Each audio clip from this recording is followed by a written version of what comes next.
I never imagined a quiet summer evening on my lakeside property would turn into a full-blown standoff with the HOA and their queen bee, Karen. Last night, I had stocked my lake with a few harmless nurse sharks for a wildlife project totally legal and supervised. But today, HOA Karen let her kids swim there, and when I calmly told her to keep them out, she dialed 911 like I was some criminal. What happened next? Well, let's just say the lake and the truth had my back. Let us know where you're watching from today, and if you're new here, don't forget to like this video and subscribe to join our growing community. I've always been a man who values peace and quiet. My property sits on about 12 acres, with a lake I consider my sanctuary. I bought this place after retiring early from my career as a wildlife consultant. For years, I've been turning that lake into a small but thriving ecosystem. It's my personal slice of paradise where I can sit on the old wooden dock, sip my black coffee, and listen to the wind moving through the trees without a soul around to bother me. Last week, I had an idea for a unique project, one I've been planning for months. I wanted to stock the lake with nurse sharks for a wildlife observation study. Now, before you raise an eyebrow, let me be clear. Nurse sharks are docile creatures, more curious than dangerous. They are bottom dwellers, and they rarely bother anyone, as long as you respect their space. I've done this kind of work before, in controlled environments, and I had every permit lined up, every safety measure ready. I spent hours the night before setting everything up. With the help of two trusted friends, both marine biologists, we transferred a handful of small nurse sharks into the lake. These weren't big predators. They were no more than 4 feet long, each carefully transported in aerated tanks. We worked well past midnight, making sure they were healthy and adjusting smoothly. By 2 a.m., we were standing there under the moonlight, watching their silhouettes glide through the water. It was peaceful, almost magical. I thought I'd have at least a few quiet days to monitor their behavior before anyone noticed. But I underestimated one thing, Karen. If you've ever had the pleasure of dealing with an HOA Karen, you know exactly the type I'm talking about. She's the self-appointed queen of our homeowners association, though no one can remember actually electing her. She has this talent for popping up out of nowhere whenever she senses something isn't going exactly the way she thinks it should. The morning after we stocked the sharks, I was out by the dock with my notebook, jotting down some observations. The lake was calm, the surface glimmering under the morning sun. That's when I heard the sound. I dread the sharp, nasal tone of Karen yelling at her kids. "Tyler, don't forget your floaties, Mia. Stop running." I turned around, and sure enough, there she was, marching toward the lake with her 2 kids in tow. They were carrying beach towels, inflatables, and buckets like they were about to set up for an entire afternoon of swimming. I could already feel my jaw tightening. "Morning, Karen," I said, trying to sound civil. She barely looked at me. "Morning," she replied, with that condescending tone that could curdle milk. "We're just here to let the kids swim." "I hope you don't mind." "I do mind. This lake isn't community property. It's on my land, fully deeded to me. But Karen has always acted like anything within a mile of her house belongs to the HOA, including my shoreline." "Actually, Karen," I said, standing up, "the lake isn't open for swimming right now. I'm working on a wildlife project, and it's not safe for anyone to be in the water." She stopped mid-step, hands on her hips, squinting at me like I just told her the sky was green. "Not safe? What on earth are you talking about? This is just a lake. Kids have been swimming in it for years." "That's not true," I replied calmly. "Your kids have been swimming in it without asking. But this is private property. Karen, I've told you before you need my permission to be here." Karen smirked. "Oh, come on. Don't be so uptight. It's just water. What's the big deal?" I sighed. I knew explaining about the nurse sharks would cause a scene, but I also knew I couldn't risk her kids jumping in. "Karen, last night I introduced some aquatic species for research purposes. It's not dangerous if you stay out of the water, but I strongly recommend no one swims here right now." Her face twisted into that sarcastic grin I hate. "Are you telling me you put animals in there like fish?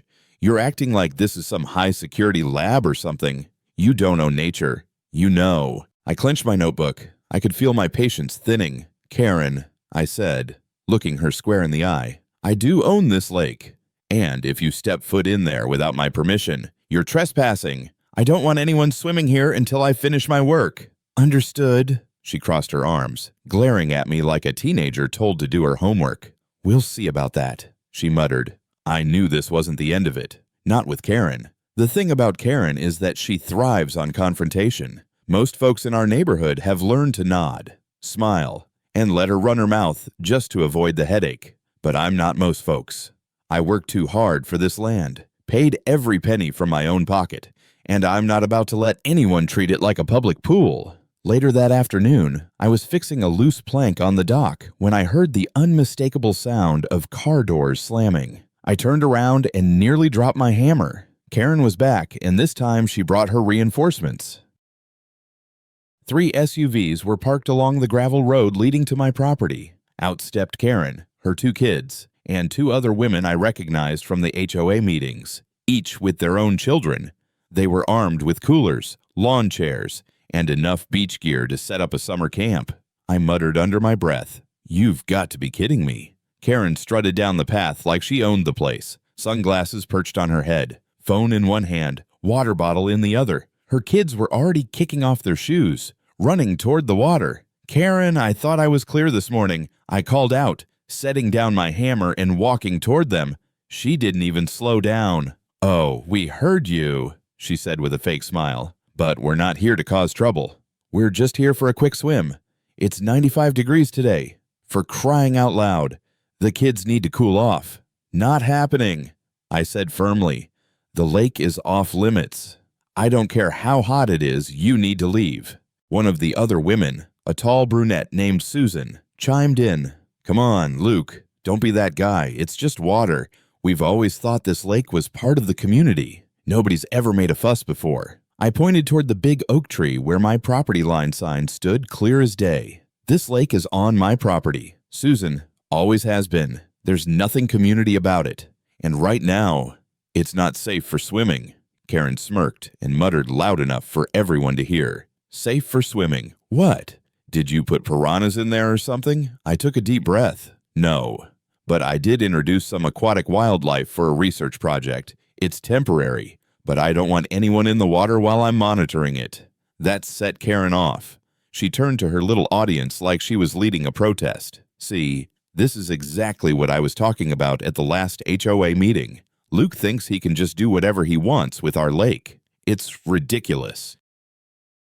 "Our lake," I repeated, my voice rising just a notch. "Karen, this isn't your HOA pond. I own this land, every inch of it. I pay the taxes, the maintenance, the whole 9 yards. You and your friends don't have any right to barge in here." Karen crossed her arms, smirking like she'd just won an argument. "We'll see what the HOA has to say about that." I could feel my patience wearing thin, which the HOA doesn't have jurisdiction over my property. "Karen, you can call them. You can hold a meeting. You can write it in skywriting if you want. It won't change the fact that this lake is mine." Susan's son, maybe 8 years old, started wading into the shallows with his floaties. I stepped forward quickly. "Hey, out of the water now," I barked. The boy froze, startled, and Susan shot me a glare. "Luke, you're scaring the kids," she snapped. "They need to be scared," I said bluntly. "There are creatures in that water that could bite if provoked."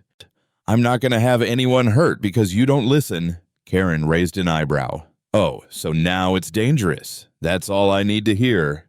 I'm calling 911. You can explain to the cops why you've turned a peaceful lake into some shark tank." I almost laughed, but the sight of her actually dialing the number made me realize she wasn't bluffing. "Karen, don't be stupid," I said, holding up my hand. "There's nothing illegal about what I'm doing here. You're trespassing, and if you call the cops, you're only going to embarrass yourself." "Embarrass myself," she said, tilting her head. "You'll be the one explaining to the police why you've got sharks swimming where kids used to play." She pressed the call button. Karen's voice carried across the lake as she spoke to the 911 operator, loud enough for everyone to hear. She was putting on a show, describing me like I was some lunatic with a backyard death trap. "Yes, officer, this man has sharks in his lake. Actual sharks. And there are children here. I'm afraid for their safety." She paused, nodding as if the operator could see her. "Yes. His name is Luke Harper. Yes. We're in the Ridgeview Estates area. Please send someone immediately." She hung up and gave me a look of pure triumph, as if she had just won a battle. I folded my arms, refusing to give her the reaction she wanted. "Karen," I said slowly, "you've just wasted the police's time. When they get here, they're going to see that everything I've done is completely legal. And when they ask why your kids are trespassing, you'll have some explaining to do." Her smirk faltered for just a second, but she quickly recovered. "We'll see. I'm sure the officers will be very interested in how you're turning a neighborhood lake into a zoo attraction." Before I could respond, her daughter Mia, maybe 10 years old, decided to wade into the shallows with a float ring. I took 2 steps forward. "Mia, get out of the water," I barked, my voice sharper than I intended. Karen spun around, snapping, "Don't yell at my kids, then control them." I shot back. "This isn't a joke. There are live animals in there. It's not a playground. Do you want to risk one of them getting nipped?" Susan, the brunette mom, laughed nervously. "You're exaggerating. Luke, I doubt whatever you put in there is dangerous." "Do you even know what a nurse shark is?" I asked, trying to keep my tone steady. "No, they're not man-eaters, but they have powerful jaws. If one of them gets startled by a kid kicking around in the water, guess what happens? We're talking stitches and hospital bills. Are you willing to take that risk?" That finally made Mia stop.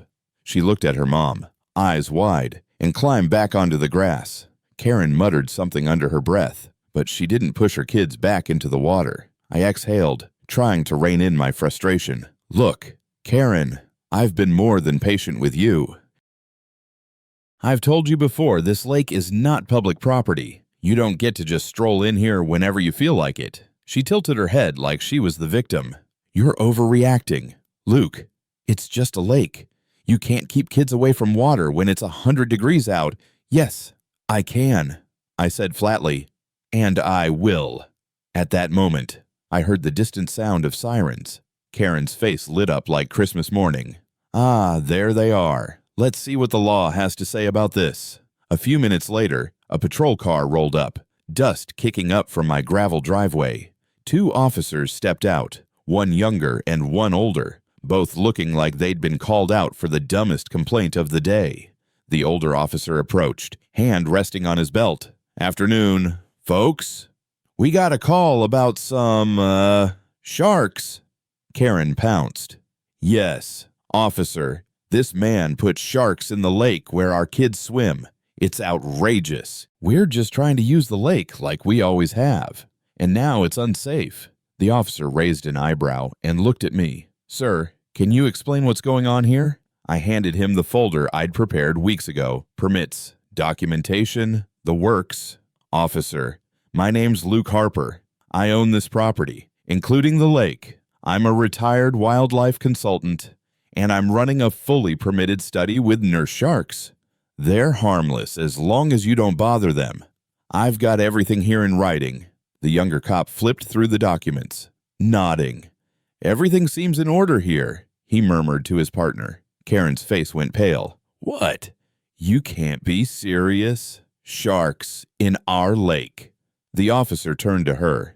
"Ma'am, this isn't a community lake. According to these records, the lake is fully on Mr. Harper's property. He's within his rights to do what he's doing, as long as it's legal, and it is." Karen's jaw dropped. "You're taking his side." The older cop sighed. "Ma'am, I'm taking the side of the law. If you don't have permission to be on his property, you're trespassing. I suggest you gather your things and leave." Karen wasn't done, though. I could see the fury brewing in her eyes. This wasn't just about the lake anymore. This was about her pride. And Karen doesn't lose gracefully. Karen's lips tightened as if she'd swallowed something sour. The officer's words didn't sit well with her. She wasn't used to being told no, especially not in front of her crew. She puffed up her chest and planted her hands on her hips, like a general rallying her troops. "This isn't over," she snapped. "I pay HOA fees to maintain this area. That means I have a say in what happens around here, and I'm not going to let some backyard marine experiment put kids at risk. The older officer raised his hand, trying to keep the situation calm. "Ma'am, let me make this clear one more time. This lake is private property. The HOA fees you pay cover common areas, parks, trails, maybe some landscaping, but not this. This land is deeded to Mr. Harper." Do you understand? Karen's cheeks turned a deeper shade of red, and for a moment, I thought she might explode. Instead, she turned toward the younger cop, as if hoping for backup. "Officer, do you really think it's safe to have sharks in a lake? What if one of them escapes?" What if the young cop stifled a laugh? "Ma'am, nurse sharks aren't exactly the monsters you see in movies. They're bottom feeders, mostly harmless unless someone tries to grab them. And given that this is private property, it's not really any of our concern." That sent Karen over the edge. "So you're telling me you're just going to leave this man to play God with a lake in our neighborhood? What happens when one of those things bites a kid? Then you'll all be sorry." I stepped forward, holding my ground. "Karen, if you're so worried about safety, maybe you should start by keeping your kids off land that doesn't belong to you. I've been more than patient, but enough is enough. You're trespassing, and I have every right to ask you to leave." The officers nodded. "He's right." The older one said, "Ma'am, if you refuse to leave, you could be cited for trespassing. We don't want it to come to that. So please, just pack up your things." Karen shot me a glare so sharp it could have cut glass. She turned to her kids. "Tyler, Mia, grab your towels. We're leaving. But don't think this is the end. Luke, you're going to regret this." When the HOA ladies finally stomped off, the officers lingered for a moment.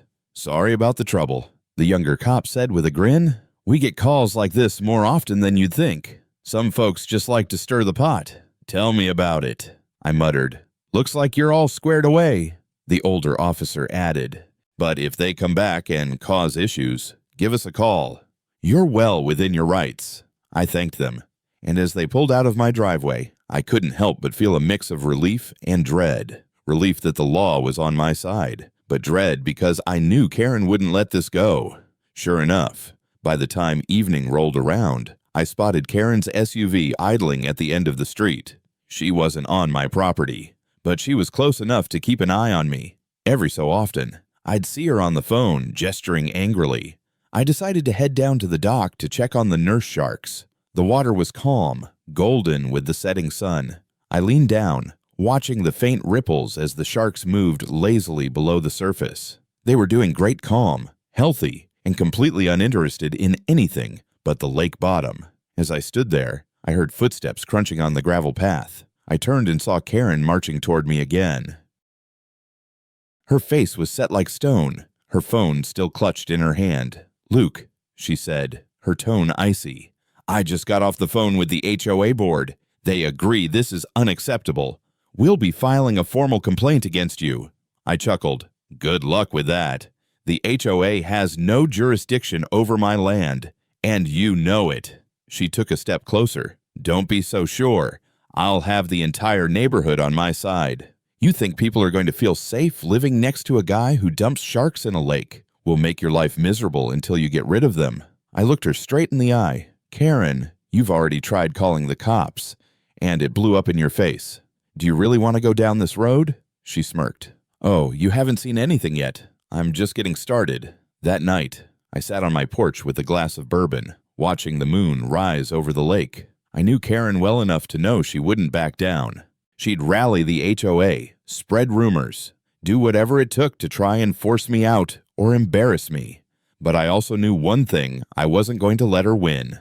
By the next morning, Karen had already made her move. I woke up to a barrage of HOA emails in my inbox, all with subject lines like urgent safety concern and shark incident at Ridgeview Lake. She'd copied half the neighborhood, painting me as some kind of reckless lunatic. According to her version of events, I had stalked the lake with aggressive predators, endangering children and violating community safety. I poured myself a strong cup of coffee and shook my head, scrolling through the drama-filled chain of replies. Most people were just confused. A few were already siding with her, parroting the same nonsense about the lake being a shared resource. But others' neighbors who actually respected property lines were asking, "Isn't that Luke's private lake?" That was my opening.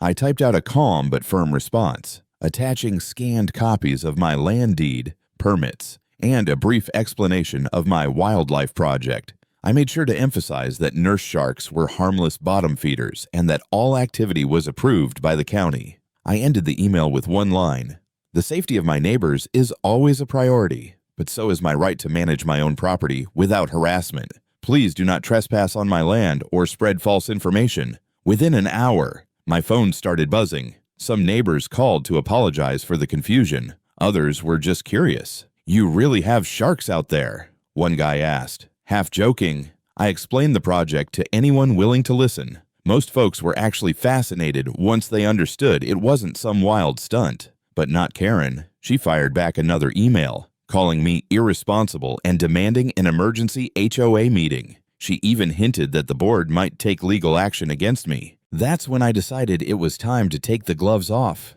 That afternoon, I went out to check my trail cameras. I'd set them up around the property for wildlife observation, but they'd also captured Karen's little invasion the day before, her kids splashing in the shallows, her ignoring my warnings, even her yelling into the phone at 911. With a grin, I downloaded the footage. This was exactly what I needed. By evening, word had spread. Karen had cornered a few neighbors in the cul-de-sac, ranting about killer sharks and negligent landowners. I could hear her voice all the way from my porch. I decided to put an end to the circus. I walked over, laptop under my arm, and found a small crowd gathered: Karen, Susan, a couple of dads from down the street, and even the HOA vice president, Greg.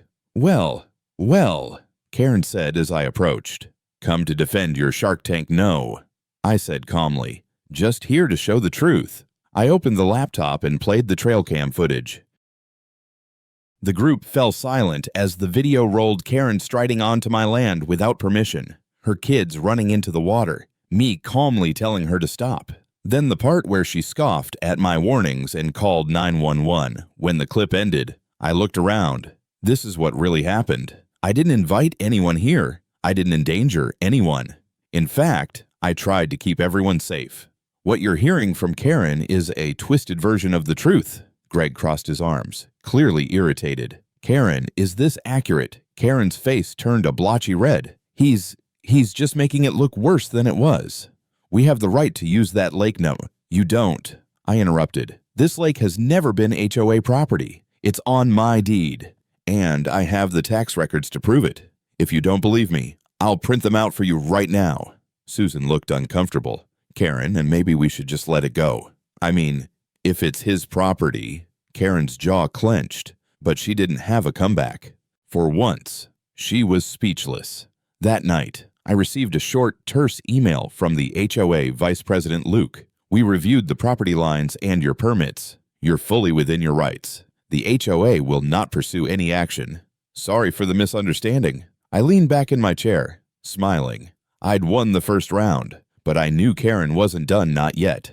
I thought the HOA's official acknowledgement would finally shut Karen down, but I should have known better. A woman like her doesn't quit when she's wrong, she doubles down. 2 days later, as I was tightening a bolt on my dock, I heard the crunch of tires on gravel. A line of 3 vehicles rolled up, each carrying someone from the HOA board. At the front, stepping out with a clipboard like she was running for office, was Karen. Behind her came Greg, the vice president, and a couple of board members I didn't know well, folks who usually avoided drama.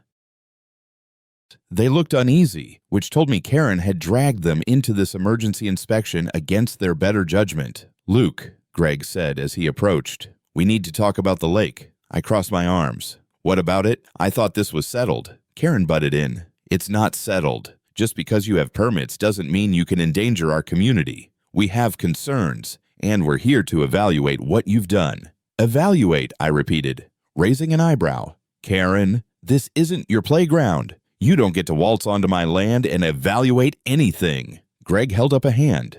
"We're just here to make sure everything's safe. Some residents are still nervous. We figured it'd be better to come by, see the setup, and maybe ease some worries." I sighed. "Fine. You want to see it? Follow me." I led them down to the dock. The water was calm and clear, the late afternoon sun glinting off the surface. If you looked closely, you could see the faint shadows of the nurse sharks gliding lazily below. "There," I said, pointing to the water. "These are nurse sharks, harmless as long as you don't mess with them. I have proper permits, and I'm monitoring them for a research project with 2 licensed marine biologists. Everything I'm doing is legal and safe." One of the board members, a woman named Linda, peered into the water. "They're smaller than I expected," she admitted. "They're juveniles," I explained, "and they'll be here for less than 2 weeks. Once the study's done, we'll move them back to a controlled environment." But Karen wasn't interested in facts. She was pacing the dock, arms crossed, scowling at me. "I still don't like it. You can call them harmless all you want, but if one of those things bites someone, the HOA could get sued. The HOA..." I laughed. "Karen, you've been told a dozen times this lake is not HOA property. The only one liable here is me, and I've got insurance and waivers for my project. You're barking up the wrong tree."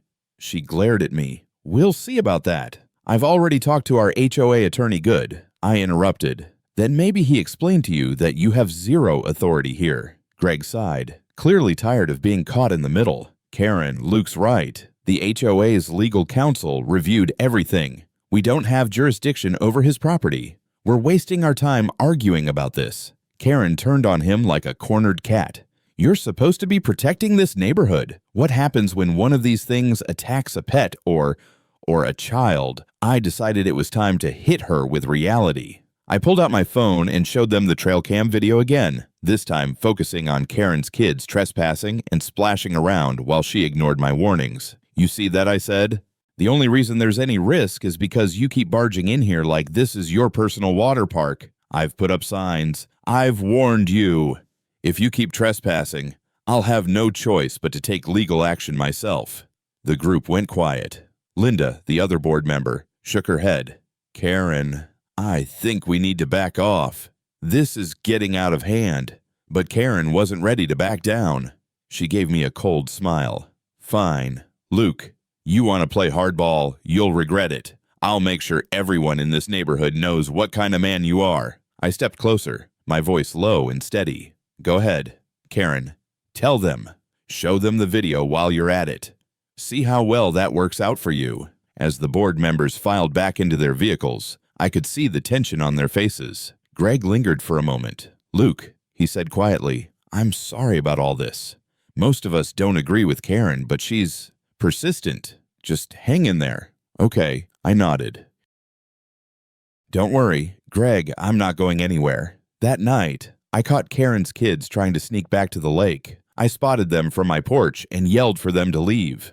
They bolted like deer. It was clear Karen hadn't learned her lesson, and the battle was far from over.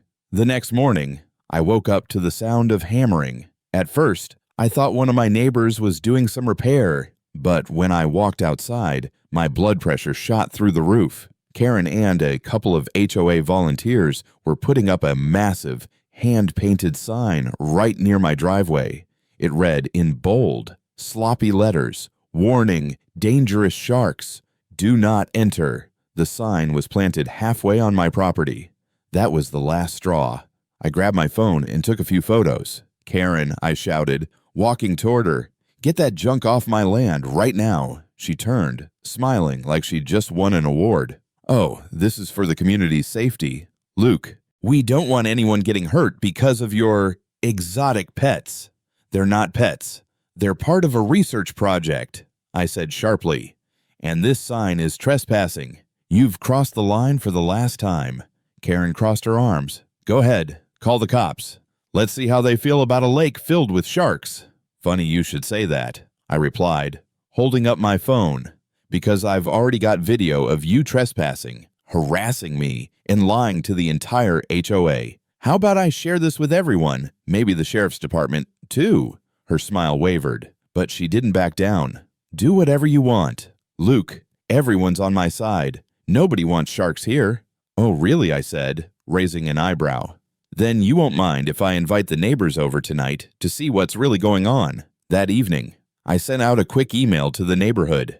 I kept it simple. "Curious about the shark problem Karen's been talking about? Stop by my place at 6 p.m. and see for yourself. I'll answer every question and show the truth. By 6. A dozen people had gathered on my lawn. Greg, Susan, a few skeptical neighbors, and even a couple of teenagers who looked like they'd come just for the spectacle. Karen was there too, arms folded, standing off to the side like a guard dog. I walked down to the dock and motioned for everyone to follow. The lake was calm, reflecting the orange glow of the setting sun. "Take a look," I said. "These are nurse sharks, harmless creatures. They feed on small fish and shellfish. They're not dangerous unless you do something stupid like, say, swimming where you're not supposed to." The kids leaned over the dock, pointing excitedly as the shadows of the sharks moved gracefully through the water. One of the dads whistled. "They're actually kind of beautiful," he said. "Exactly," I replied. "This isn't about danger. It's about respecting wildlife and respecting private property." I turned to Karen, who looked like she was chewing nails. "Karen's been telling everyone this lake is HOA property. It's not. I've got the deeds and tax records to prove it. Would anyone like to see them?" Greg raised a hand. "I've already seen the documents." He's right. The lake is Luke's property, and the HOA has no control over it. There was a murmur among the crowd. Susan looked at Karen, frowning. "Wait, you told us the HOA owned it. Did you even check before starting all this?" Karen's face flushed red. I was just trying to keep everyone safe. He's the one bringing sharks here, Karen," Greg said, stepping forward. "You've caused enough trouble. Luke hasn't broken any rules. You owe him and all of us an apology." Karen sputtered. "Apologize for what he's now." "Karen," Greg said, his tone firm. For once, Karen didn't have a comeback. She turned on her heel and stormed off, muttering under her breath. The neighbors stayed a while, asking me questions about the research project. Some even offered to help with feeding schedules or just wanted to learn more. It felt like the tide had finally turned. People were starting to see Karen for who she really was. As the crowd left, Greg shook my hand. "Luke, you handled that well. If she keeps harassing you, let me know. The board's tired of her antics." "Thanks, Greg," I said, feeling a weight lift off my shoulders. That night, as I sat on my porch watching the moonlight ripple across the lake, I knew Karen wouldn't give up completely, but she'd lost her audience and her credibility. The days following our impromptu lake tour were blissfully quiet, at least by Karen's standards. No more yelling, no more kids splashing around uninvited, and certainly no more 911 calls. It was as if the neighborhood had finally realized that Karen wasn't the gatekeeper she pretended to be, but Karen wasn't about to fade into the background gracefully. A few mornings later, I found a formal letter stuffed in my mailbox, an official complaint she had filed with the HOA, demanding that I cease all dangerous wildlife activities or face fines. I laughed out loud. First, I knew the HOA had zero legal ground. Second, Greg had already told me the board was done humoring her theatrics. Still, I decided to deal with this once and for all. That afternoon, I drove down to the county office. Within an hour, I had copies of every permit, property map, and legal document that clearly outlined my rights. I even picked up a letter from the county wildlife department, confirming that my research was fully authorized and posed no danger to the public. When I got home, I compiled it all into one neat folder, adding the trail cam footage for good measure. It was time to put an end to Karen's reign of chaos. The following weekend, I invited Greg and the HOA board over for a quick sit-down at my property. To my surprise, they all showed up minus Karen, of course. "Thanks for coming," I began, handing Greg the folder. "I know you've been dealing with Karen's complaints, so I wanted to clear this up once and for all." Greg flipped through the documents, nodding. "This is solid. Luke, honestly, we're all tired of this nonsense. Karen's been making us look like fools." One of the board members, Linda, sighed. "She's been calling us nonstop, complaining about you, about the lake, about everything. At this point, we're considering removing her from the board." I raised an eyebrow. "You can do that." "Oh, absolutely," Linda said.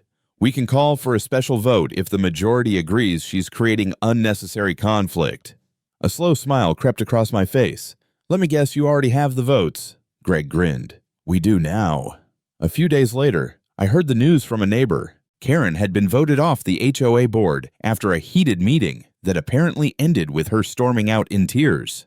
For the first time in years, the neighborhood could breathe again. But justice didn't stop there. I also learned that Karen received a citation from the local authorities for making false emergency calls, thanks to the body cam footage from the officers and my trail cam evidence. She had to pay a hefty fine and was warned that another incident could land her in serious legal trouble. The next time I saw Karen, she didn't have the same swagger. She was walking her dog along the far side of the street, avoiding eye contact like I was invisible. I didn't gloat. I just nodded politely as I passed. Deep down, I figured that was enough victory for one man. With Karen out of the way, I finally had peace to continue my research. The nurse sharks thrived in the lake, and the project wrapped up smoothly. I even held a small wildlife evening for the neighbors who were curious, complete with a barbecue, a Q&A session, and a little education about the animals they had once feared. The atmosphere was warm, even friendly. Susan, who had once backed Karen, pulled me aside and said, "Luke, I'm sorry for the way we all reacted. We should have trusted you from the start." I just smiled. "Don't worry about it. I get it, people fear what they don't understand. But maybe this whole thing taught us all something about respect and boundaries." That night, as I sat on my porch with the sound of crickets in the background and the lake shimmering under the stars, I felt a deep sense of satisfaction. Not because I had won, but because justice had played out the way it should. Karen's antics had backfired. The HOA had seen the truth, and my lake, my sanctuary, was once again my own. Sometimes, life has a way of testing your patience, especially when you're faced with someone like Karen, who thrives on control and chaos. For me, this lake isn't just a piece of property, it's a part of who I am. I've poured years of work, money, and heart into turning it into something meaningful. When Karen tried to claim it as her own playground, it wasn't just about boundaries, it was about respect. Standing up to her wasn't easy. There were moments I wanted to throw in the towel and let her have her way, just to avoid the constant drama. But when you know you're in the right, you have to hold your ground. The look on her face when the truth finally came out, when even the HOA saw through her lies, that moment was worth every headache she caused. This whole ordeal reminded me that justice isn't always loud. Sometimes, it's quiet like a calm lake after a storm. Karen's noise eventually drowned in her own stubbornness, and all that remained was the truth. If you've enjoyed this story, I'd love to hear from you. Have you ever had a Karen in your life? Share your story in the comments below. And if you're new here, don't forget to like this video and subscribe. Together, we'll keep telling stories where justice finds its way home.